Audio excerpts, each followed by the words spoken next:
He could only take the sword that had already been forged to face the city lord, leaving the man alone, staring at the scrap steel in his hands, lost in thought. On the other side, after the shopkeeper handed the sword to the city lord, when the city lord tried to chop at the meteorite iron, he was stopped by the shopkeeper, who bluntly said that his sword could not cut through meteorite iron. But such a sword made the city lord very angry, and he immediately wanted to smash the shopkeeper's store. But the shopkeeper begged the city lord to give him another chance. The city lord, however, had already lost his patience, and bluntly said he would cancel the shopkeeper's qualification to participate in the forging competition. Just at this moment, the man in the courtyard had already picked up that 1,000-pound hammer and began forging the scrap steel, until the sound of a giant dragon appeared, drawing everyone's attention. The city lord happily looked toward the forging courtyard and saw dark clouds climbing into the sky, and immediately wanted to take several people to go see.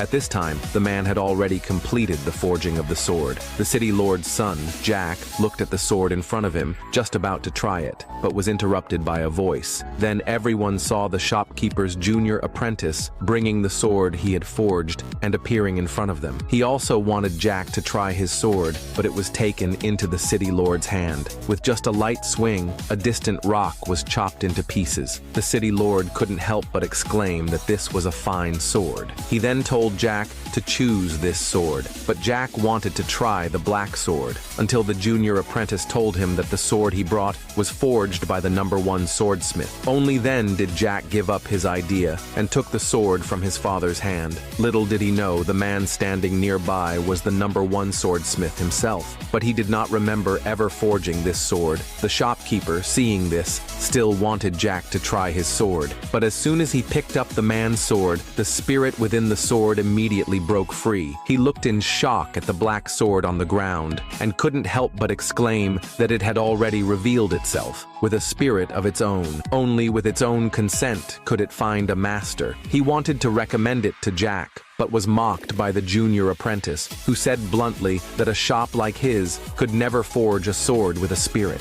He even made an even more excessive demand, because he wanted to take the shopkeeper's shop. Just as the city lord was about to agree, the shopkeeper at that moment proposed a competition with his junior apprentice. Although the junior apprentice agreed, he also laid down his own condition. The loser must lose the qualification to forge swords. Hearing this, the shopkeeper immediately agreed. After the competition began, the junior apprentice had brought in the world's second-best swordsmith. On the shopkeeper's side, the eldest apprentice wanted to compete, but was refused by the shopkeeper because he wanted the man to take part in this competition.